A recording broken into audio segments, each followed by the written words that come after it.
Welcome, dear friends. Today the topic is about commercial cells.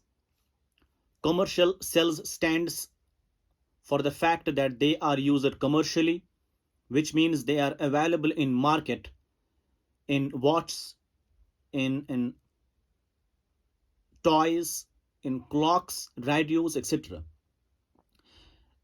These cells are actually classified into three categories. First category is we have primary cells. Number B category is secondary cells. And number third category is a fuel cell. We shall be talking about all the three one by one. So let's talk of first primary cells. Primary cells वो वाले cells हैं which are non-rechargeable. मतलब non-rechargeable cells जो हैं they are primary cells.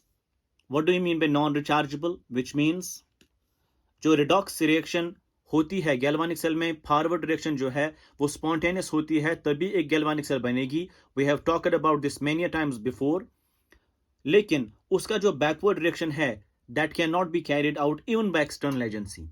So we write here that is redox reaction cannot be reversed by external agency. By external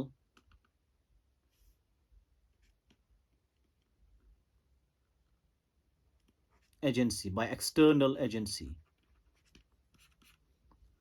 मतलब redox reaction जो forward है that's a spontaneous redox reaction. That's why we got a galvanic cell, we got a primary cell. But the fact is उसका जो reverse process है उस reaction का that is non-spontaneous, and by being non-spontaneous that even cannot be carried out by external agency. अगर आप उसको external agency इस्तेमाल भी करेंगे, कुछ electricity डालेंगे यहाँ से ताकि वो backward direction हो जाए, लेकिन वो फिर भी नहीं होती. Such cells are non-rechargeable then, and we call them primary cells. Which means once used they become dead. Once these cells once used becomes dead. फिर हम इनको इस्तेमाल नहीं कर सकते. जैसे आप रेडियो में लगाते हैं वो cell, after it's being used up then you have to throw it away. So that's a non-rechargeable cell. We call that primary cell. Now this primary cell we have two examples for it. We'll discuss them here. First example is dry cell. Dry cell का दूसरा नाम है Leclanche cell.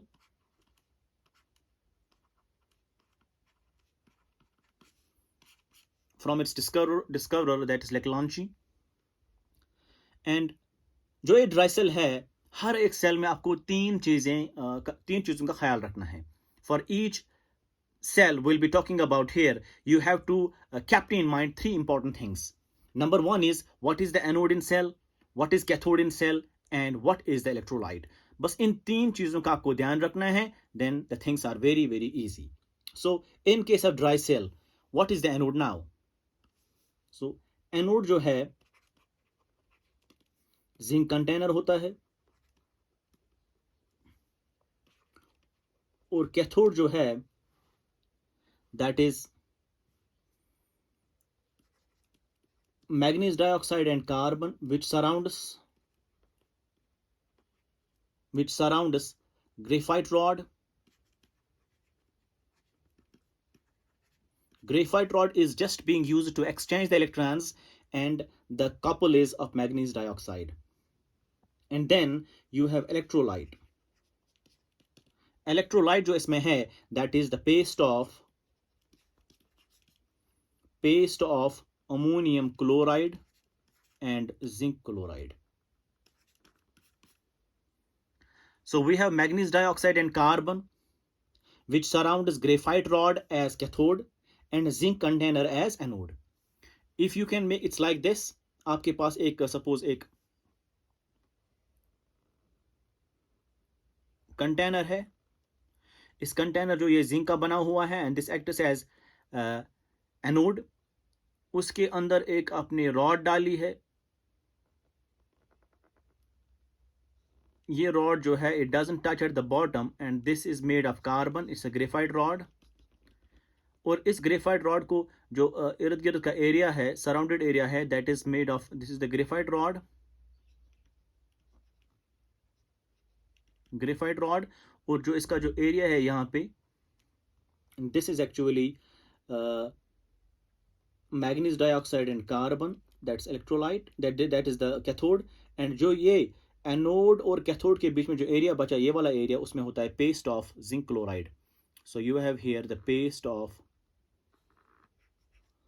paste of ammonium chloride and zinc chloride, and this is how it looks.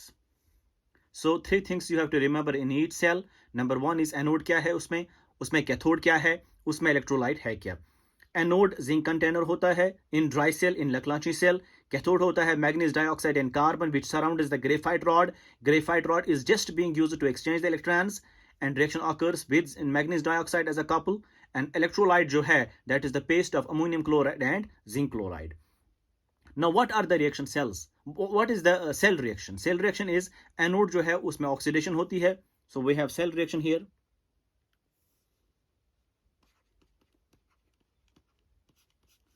Anode zinc है तो उसका oxidation होगा. It gives you Zn2 plus 2 electrons. And then you have cathode. Cathode पे क्या होगा, रिडक्शन. कैथोड क्या है, cathode है मैग्नीज डाइऑक्साइड. मैग्नीज डाइऑक्साइड जो है in the presence of ammonium ion, ये कहां से आया, this comes from ammonium chloride and it takes up electron to give you Mn2O3 Mn2O3 and ammonia or water. This is the reduction reaction cathode पे. This is at cathode and this is at anode. This is at anode and this is at cathode. So you have the final redox reaction. उनको add करने के लिए, but before you add them, you will see balance each reaction. यहाँ पे zinc एक है, ठीक. यहाँ पे न्यूट्रल चार्ज है तो यहाँ पे 2 इलेक्ट्रॉन्स है और 2 + 2 - है तो न्यूट्रल हो गया. अब यहाँ पे देखिए मैग्नीज 2 है, यहाँ मैग्नीज 1 ही, यहाँ हम 2 करेंगे, यहाँ तो मैग्नीज भी 2 हुए. अब जो है यहाँ पे 4 ऑक्सीजन हुए. So what we should do is, यहाँ पे 4 ऑक्सीजन हुए लेफ्ट साइड में, यहाँ पे 3 ऑक्सीजन यहाँ से ही है और 4, लेकिन हम ऐसा करेंगे, we'll put 2 here, we'll put 2 here. अब क्या हो गया, you have now 2 nitrogens, fine. 3 2s are 6 hydrogen, 6 + 2 is 8 hydrogen, 4 2s are 8 hydrogen, ठीक.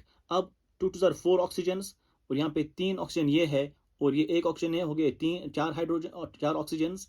And now you have charge balance. यहाँ पे चार्ज 0 है राइट साइड में और यहाँ पे चार्ज भी 0 होना चाहिए. यहाँ पे 2+ है, यहाँ पे 2+ है, तो you should have here 2 electrons. 2 + 2 - means 0 charge. So you have balanced them. Now once you add them, these 2 electrons and these 2 electrons will go. You will get zinc plus 2 times MnO2 plus 2 times ammonium ion. It gives you zinc 2 plus Mn2O3 plus 2 times ammonia and plus 1 time water. So this is the redox reaction which occurs in dry cell. So zinc container anode था, इसमें oxidation हो गया और जो MnO2 था, manganese dioxide था, उसमें reduction हो गया. So it was having oxidation number +4 that converts to +3. So इसकी रिडक्शन हो गई. अगर आप यहाँ पे लिख भी सकते हैं, इसका ऑक्सीडेशन नंबर +4 था और इसका जो है that is +3. So it has gained electron to become +3. That means it's being reduced. So this is the reduction reaction at cathode. This is the oxidation reaction at anode. You add them, you will get a net redox reaction in dry cell. Now, the potential of this particular cell is, potential जो इस cell का है that is 1.25 to 1.50 volt. Why is this a range? Why there is a range of potential? Why not a fixed potential? आपको हमेशा ध्यान रखना चाहिए इस बात का कि जब भी आपके पास एक रिएक्शन होगी, रिडॉक्स रिएक्शन होगी, और वो रिडॉक्स रिएक्शन जो है, अगर उसमें कोई भी आयन होगा, अगर उस रिडॉक्स रिएक्शन में कोई भी आयनिक स्पीशीज होगी, तब पोटेंशियल जो है वो फिक्स्ड नहीं रहता. यह चीज हमने देखी है in case of Nernst's equation. You can watch that video. I have put the link in description. And उसमें हम लोगों ने ये देखा कि पोटेंशियल जो है वो चेंज होता है by means of the concentration of ions. Now, अगर इस redox reaction में, अगर redox reaction में किसी जगह भी आपको ion दिखे, it means potential will change, it will vary, it will not be fixed. Since in this particular redox reaction you have an ion that's ammonium ion, you have a zinc ion also here, so you have ions in the redox reaction, which means the potential will not be fixed, it will vary, it will change. That's why we have this, that is the range of potentials. Now, one more point I will add you here, that is जो यहाँ पे gaseous species बनती है, ammonia जो gaseous species बनती है, it will expand the cell. So to avoid that, what happened, zinc जो है, it combines with ammonia to form a complex. So zinc ion जो है, ये फिर अमोनिया के साथ मिलके एक कॉम्प्लेक्स बनाता है, NH3 2+. So it forms this complex to avoid the formation of a gas, that's ammonia over here. So the potential, three things you have to remember. Number one is what is the anode, what is the cathode, and what is the electrolyte used. And you can write the redox reaction, cell reactions. Then I told you in a redox reaction, if you find any species which is ionic, which means the potential will not be fixed, that will be having a range. Number one. Number second, and there is a gaseous species here which can expand the cell. So to avoid that, what happened in the cell is zinc जो है वो combine होता है with ammonia to form the complex, that is zinc amine complex. ये वाली जो cell है, this is used in transistors. This is used in transistors, clocks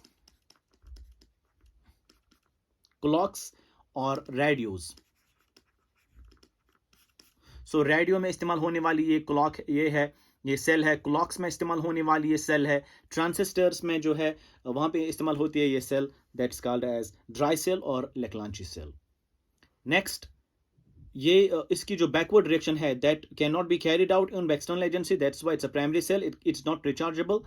the next is number B, हम इसी में देखेंगे, दैट इज द मर्करी सेल. मर्करी सेल में एनोड क्या होता है? I told you three things you have to remember in each cell. Anode है होता है इसमें जिंक मर्करी अमलगम, और कैथोड जो है that is here mercuric oxide.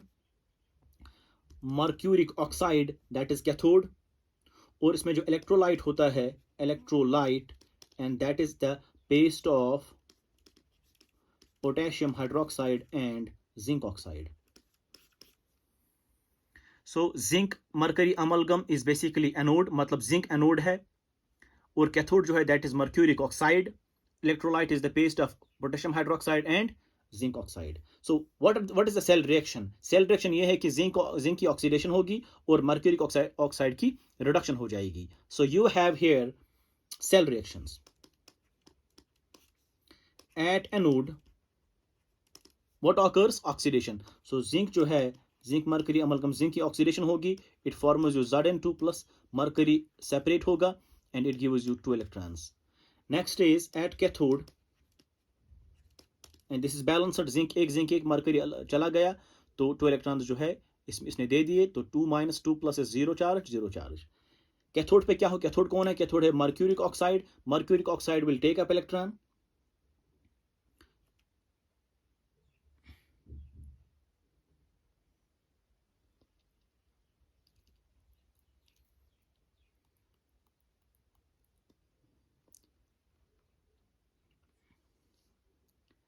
हम ऐसे लिखेंगे, जिंक की जब ऑक्सीडेशन होती है तो ये होती है in the presence of OH-. Zinc की जब ऑक्सीडेशन होती है तो this occurs in the presence of OH-, because OH- comes from electrolyte, that is KOH, potassium hydroxide. So you have here reaction in the presence of OH-. तो OH- 2 times यहाँ पे इस्तेमाल होते हैं. So we'll rewrite them. I will rewrite the equation. I will erase it first and rewrite the equation. The equation is like this.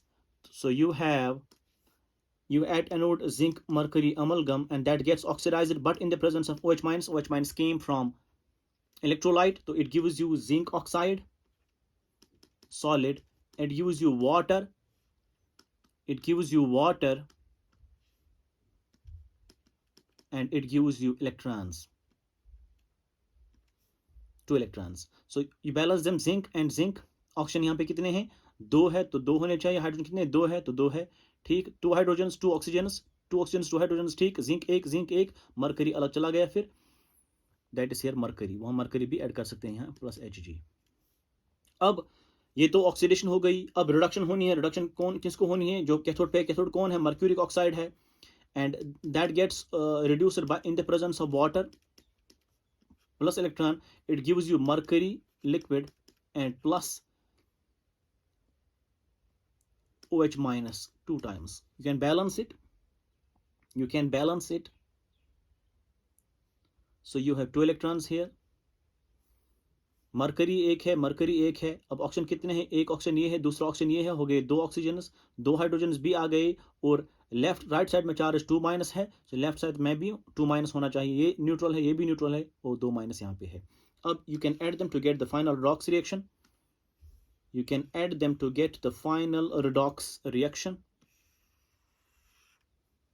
देखिए, ये 2 electron तो गए. ठीक. You can add them. So you have zinc here, zinc mercury amalgam, plus you have mercuric oxide, plus you have this water, and this water will also go. These two OH minus will also go. So what cancels here? I'll cut them here. ये तो ये गया, ये और ये water भी गया. ये 2 इलेक्ट्रॉन भी गए. So what remains is ये और ये मैंने लिखा. अब यहाँ क्या बचा? यहाँ बचा आपका zinc oxide. It gives you zinc oxide, ये वाला, और मरकरी, और आपका जो है ये वाला मरकरी भी बचा. तो 2 टाइम मरकरी आपके बच गई. ये मरकरी और ये mercury. So this is the final redox reaction. इस रिडॉक्स रिएक्शन में इस रिडॉक्स रिएक्शन में आपको किसी जगह नहीं दिख रहा है that there is a kind of species which is ionic. ये भी न्यूट्रल है, ये भी न्यूट्रल है, ये भी न्यूट्रल है, ये भी न्यूट्रल है.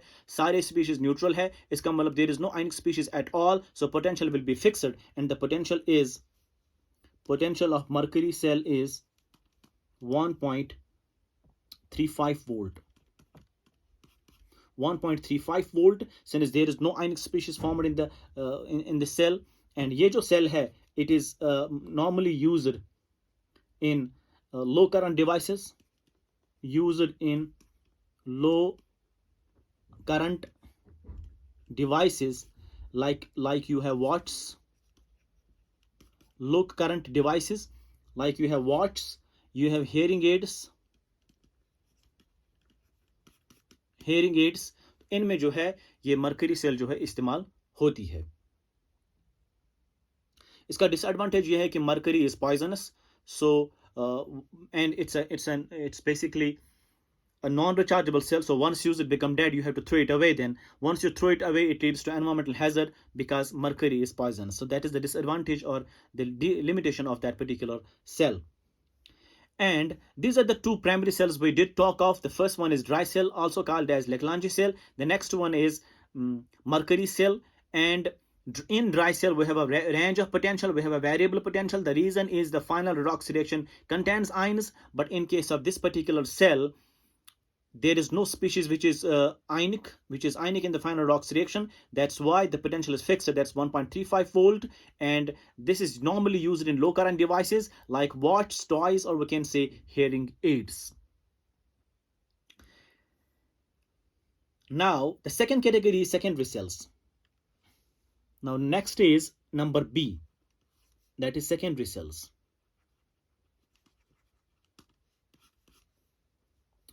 Secondary cells जो है, these are actually rechargeable cells. Secondary cells are rechargeable cells, which means जो इसकी redox reaction है, redox reaction जो है, that can be reversed by external agency. External agency means here you supply electricity to it to carry out the reverse reaction. So forward reaction spontaneous है ही. Why? Because these cells are all galvanic cells. हर एक galvanic cell में redox reaction जो है वो spontaneous होनी चाहिए, तभी एक galvanic cell बनेगी. तो forward reaction is spontaneous. अब जो backward reaction है that is non-spontaneous in each case, whether it's primary or secondary. लेकिन primary में क्या था, जो backward reaction है that was non-spontaneous, and if you use the external agency that cannot be carried out at all. That's why it was non-rechargeable. But in case of secondary, the reverse reaction, the backward reaction is non-spontaneous, but if you use the external agency, the reaction can be carried out to get the reactants back. So we call it rechargeable cells, and this is the secondary cell. अब इसमें examples क्या है? We have one important rechargeable cell, that is the lead storage battery. So the first example is number 1, that is the lead storage battery.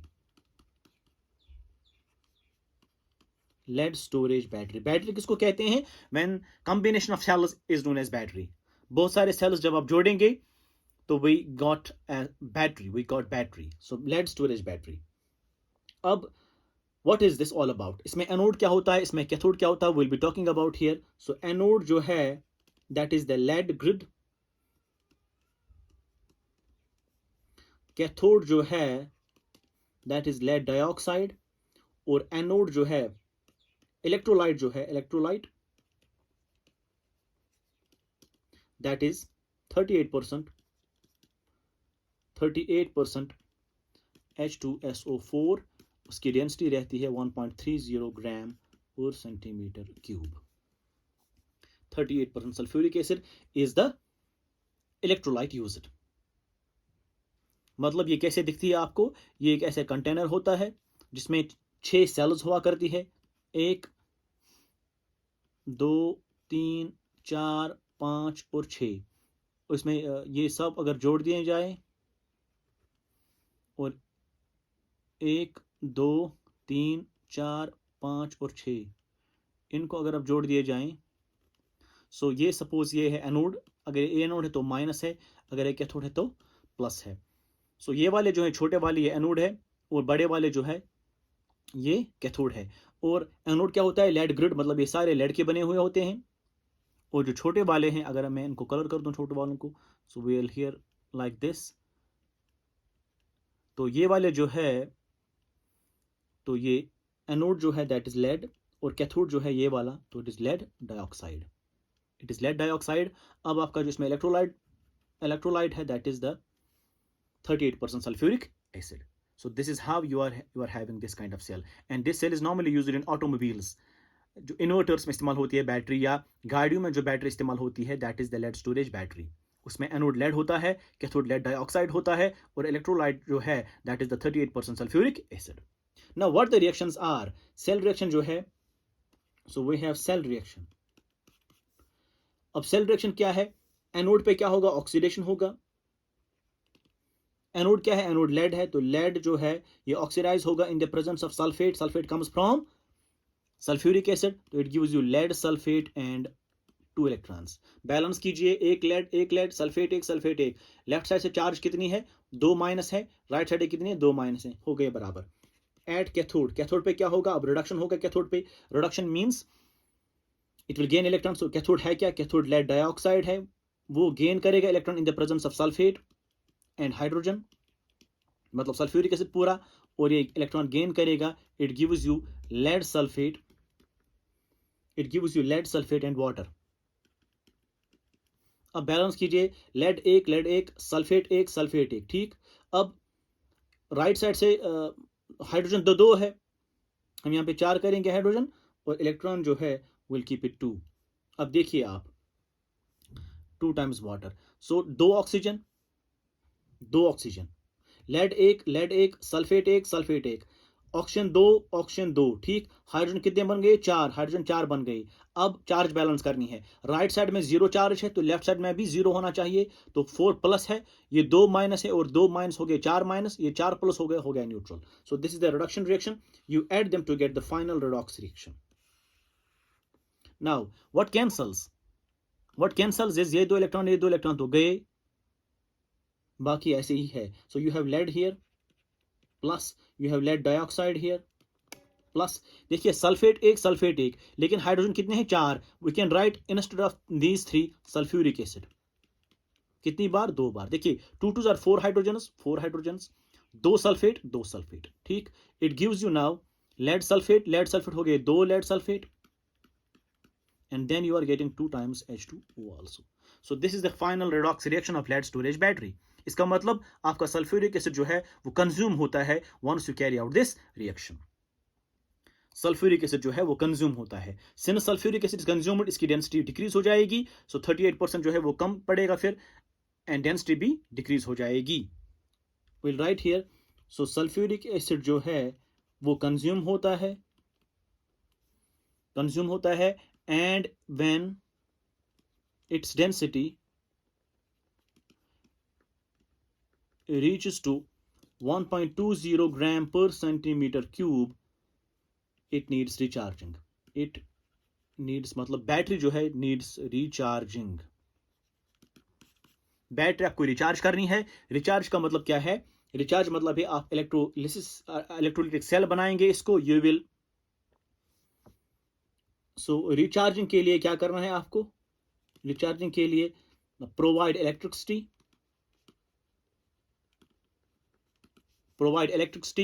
To get backward reaction done.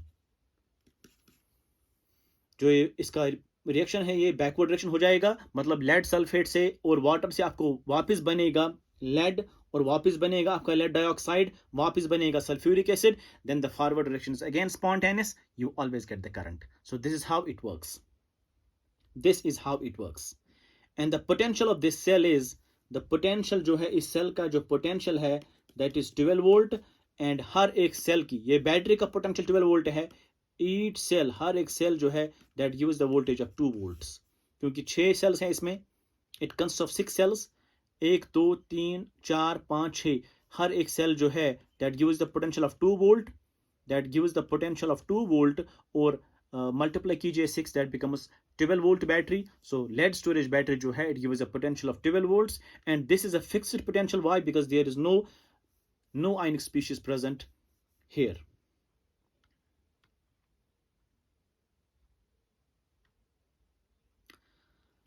And ये जो cell है, this is used in automobiles,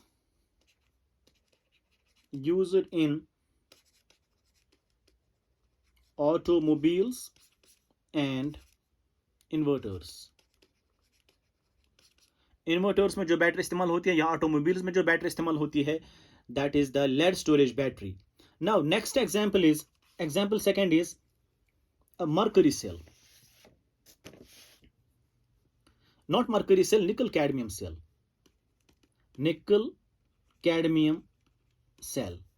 So nickel cadmium storage cell में इसको बोलते हैं storage इसलिए क्योंकि they store electricity, मतलब जो है they are rechargeable. एनोड होता है इसमें निकल, कैथोड.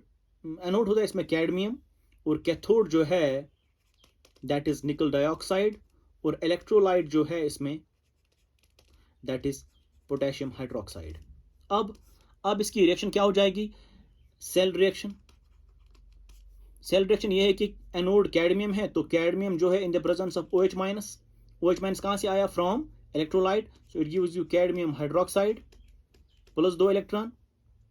और एनोड जो है, कैथोड जो है ये है, इसकी रिडक्शन हो जाएगी. So we have nickel dioxide in the presence of water. It gains electron to form nickel hydroxide and OH minus. ये 2 है. अब ये जो है 2 हाइड्रोजन, 2 ऑक्सीजन आ गए, तो ये 2 है, तो ये 2 आएगा यहां. Now electrons are also 2. How? Nickel एक. अब हाइड्रोजन कितने आ गए? यहाँ पे 2 हाइड्रोजन हैं, 2 हो गए 4 हाइड्रोजन. यहाँ पे 2 2 4 हाइड्रोजन. अब ऑक्सीजन कितने हैं? ये 2 है, हो गए 4 ऑक्सीजन. ये 2 है और ये 2 है, हो गए 4 oxygen. And now charge balance. Right side में चार्ज 2 नेगेटिव है, लेफ्ट साइड में भी 2 नेगेटिव होना चाहिए. That is the 2 electron here. Now once you add them to get the final redox reaction, so what you have दो electron cancel हो जाएंगे, you will get, और ये जो आपने बैलेंस नहीं करी अभी, यू बैलेंस इट फर्स्ट. देखिए कैडमियम एक हाइड्रोक्साइड 2 है, तो हाइड्रोक्साइड 2 होने चाहिए, हो गया बराबर, 2 नेगेटिव चार्ज. अब आपको ऐड करना है, ये दो इलेक्ट्रॉन कैंसिल हो जाएंगे. So you have cadmium plus nickel dioxide, और ये दो हाइड्रोक्साइड्स कैंसिल हो जाएंगे. You are getting 2 times water, and it gives you cadmium hydroxide, nickel hydroxide,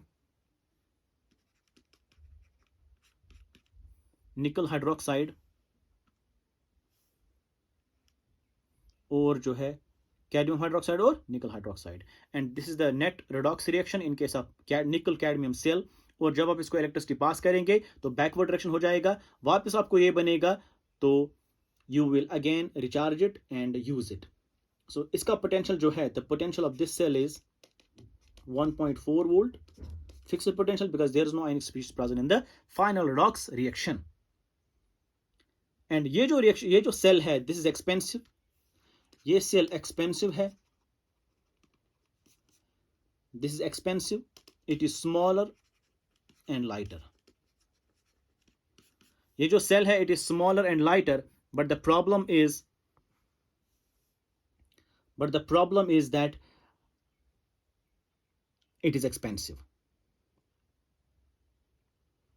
Ab the final reaction is the final cell that we will be talking about is the fuel cell, number C category. Fuel cells. देखिए fuel cells होते क्या हैं, हमारे पास thermal power plants होते हैं, thermal power plants. So we are having actually thermal power plants. Thermal power plants में क्या होता है, इलेक्ट्रिसिटी प्रोड्यूस होती है. Electricity is produced out of coal burning. हम बोल सकते हैं फॉसिल फ्यूल बर्निंग. जब आप फॉसिल फ्यूल को, चाहे वो कोल है या ऑयल है या गैस है, जब आप इनको जलाते हैं, तो जलाने के बाद आप वाटर को जो है, सपोज यू हैव वाटर, आप कोल इस्तेमाल करते हैं जलाने के लिए, ताकि वाटर जो है ये स्टीम में तब्दील हो जाए.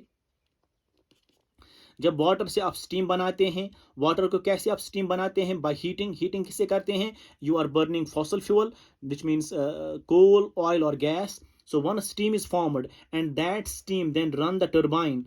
It runs turbine to get electricity.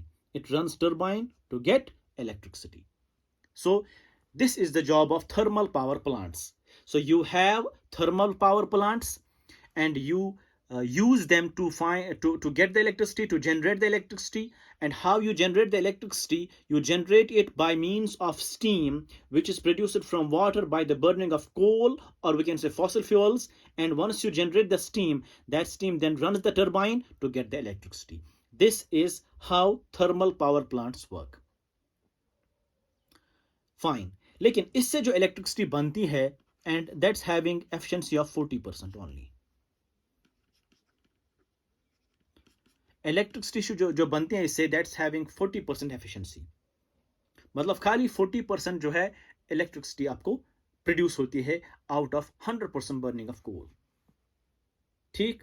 अब what they thought we can have galvanic cells, they generate electricity, and combustion reaction जो है, जो कोल आपने बर्न किया, it's a combustion reaction, because carbon plus oxygen gives you CO2, and that's a combustion reaction. That is a combustion reaction, and these combustion reactions are redox reactions. One is these combustion reactions are in fact spontaneous also, and combustion reactions are spontaneous. एक बात. दूसरा, and combustion reactions are redox reactions, so that becomes spontaneous redox reaction. We can easily generate electricity by the name of galvanic cell. So they thought that converting thermal power plants into galvanic cells, wherein we can use fuels like these carbon, coal, etc., to convert their energy into electricity by means of galvanic cell, and that cell is called fuel cell then.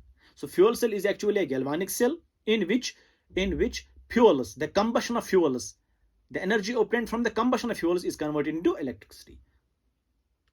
So what we write in here, it's a galvanic cell. It's a galvanic cell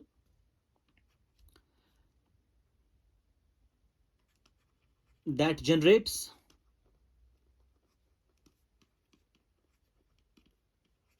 electricity from the combustion of fossil fuels, या हम ऐसे लिखेंगे combustion of fuels, simply combustion of fuels like hydrogen, like methane, like methanol, etc. So in fuels को आप burn करेंगे, combust करेंगे, वहां पे जो जनरेट होगी energy that you convert into electricity, such a cell we call as fuel cell. So fuel cell एक किस्म का गैल्वानिक सेल होता है जिसमें आप इलेक्ट्रिसिटी बनाते हैं from the combustion of fuels like these. अब मोस्ट कॉमन फ्यूल सेल जो है that is hydrogen oxygen fuel cell. Most common fuel cell जो है that is the hydrogen oxygen fuel cell. अब इसमें एनोड क्या है, इसमें कैथोड क्या है? So we'll write here anode जो है that is the hydrogen.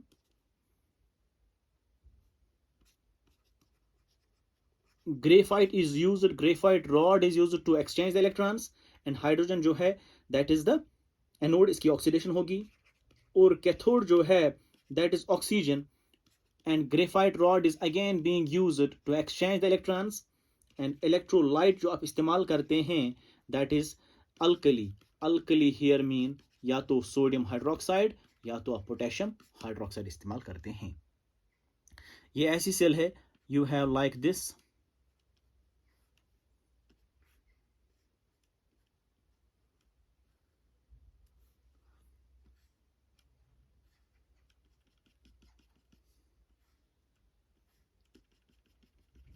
So you have here left side में एक सेल है, यहाँ पे आप हाइड्रोजन पास कराते हैं, तो ये जो इन बिटवीन इलेक्ट्रोड्स है it contains alkali, suppose potassium hydroxide. यहाँ पे राइट वाले में ऑक्सीजन पास करते हैं, सो लेफ्ट वाला एनोड है that it gets oxidiser, right वाला कैथोड है, वहाँ पे रिडक्शन हो जाएगी ऑक्सीजन की. और ये जो रॉड्स है, rods they are used to exchange the electrons, and in between these two rods you have potassium hydroxide as electrolyte, and this is the graphite rod. यहाँ पे भी ग्रेफाइट रॉड. अब जो ये ग्रेफाइट रॉड है इसमें pores है, ये पोरस है. क्यों पोरस है? बिकॉज हाइड्रोजन गैस उन पोर्स के पोर्स थ्रू पास होने चाहिए into the electrolytic solution. So इसमें ये पोरस है और it contains some catalysts also. So we'll write here graphite rods are porous containing catalysts like silver, cobalt oxide, platinum और palladium. ये आप इस्तेमाल करते हैं as catalysts to increase the rate of reaction, to increase the rate of reaction. और ये किस में एम्बेड होते हैं? ग्रेफाइट रॉड में. ग्रेफाइट रॉड क्या है? पोरस है. So what happened, the cell reactions are at anode. Anode पे ऑक्सीडेशन होगा, तो एनोड क्या है? एनोड हाइड्रोजन है, हाइड्रोजन की ऑक्सीडेशन होगी, it will lose electron to form H plus an electron, 2 times and 2 times. ठीक, 2 hydrogen 0 charge, 2 + 2 - 0 charge. At cathode, cathode पे क्या होगा? रिडक्शन हो जाएगा. कैथोड है क्या? कैथोड ऑक्सीजन है, वो गेन करेगा इलेक्ट्रॉन टू फॉर्म ऑक्साइड. तो दो ऑक्सीजन 2 माइनस, तो 4 इलेक्ट्रॉन्स. ठीक, अब इसको ऐड करना है to get the final redox reaction. अब देखिए आप, यहाँ पे 4 इलेक्ट्रॉन गेन होते हैं, तो 4 इलेक्ट्रॉन लॉस भी होने चाहिए. So you multiply this by 2, you are getting here 2 times hydrogen plus oxygen, it gives you 4 electron will go, it gives you 2 to the 4 H plus.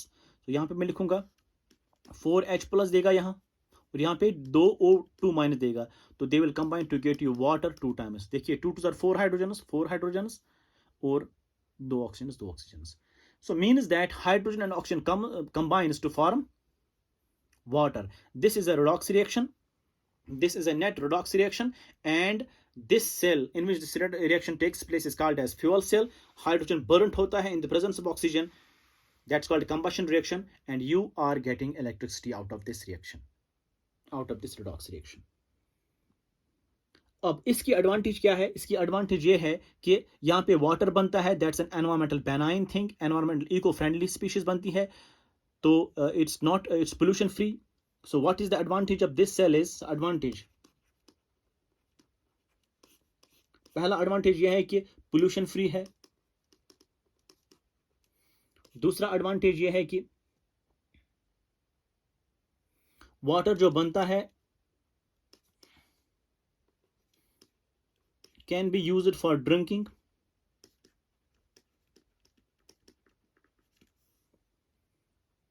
और तीसरा जो है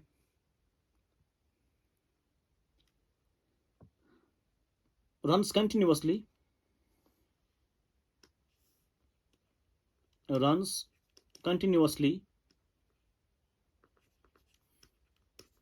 as long as fuels are fed.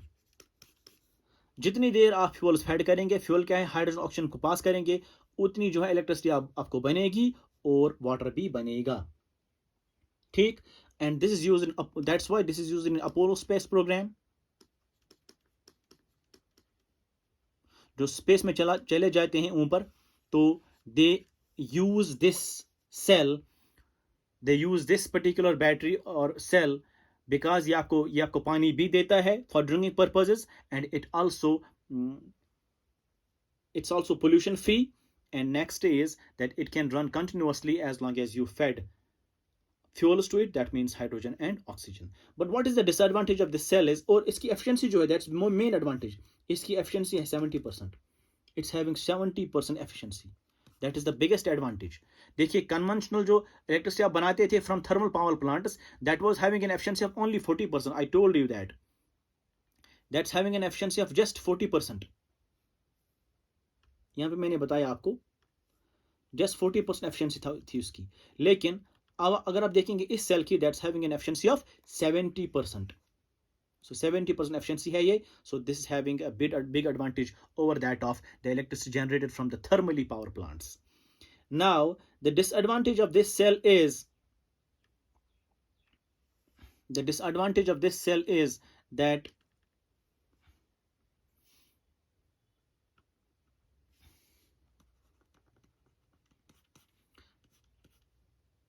कैटेलिस्ट्स जो है इसमें इस्तेमाल होते हैं, कैटेलिस्ट्स दे आर कॉस्टली. दूसरा डिसएडवांटेज यह है कि इलेक्ट्रोलाइट इसमें जो इस्तेमाल करते हैं आप, इलेक्ट्रोलाइट कौन सा, alkali, that is corrosive. Electrolyte is corrosive, उसमें उससे कोरोजन हो सकता है. And third is handling of gases.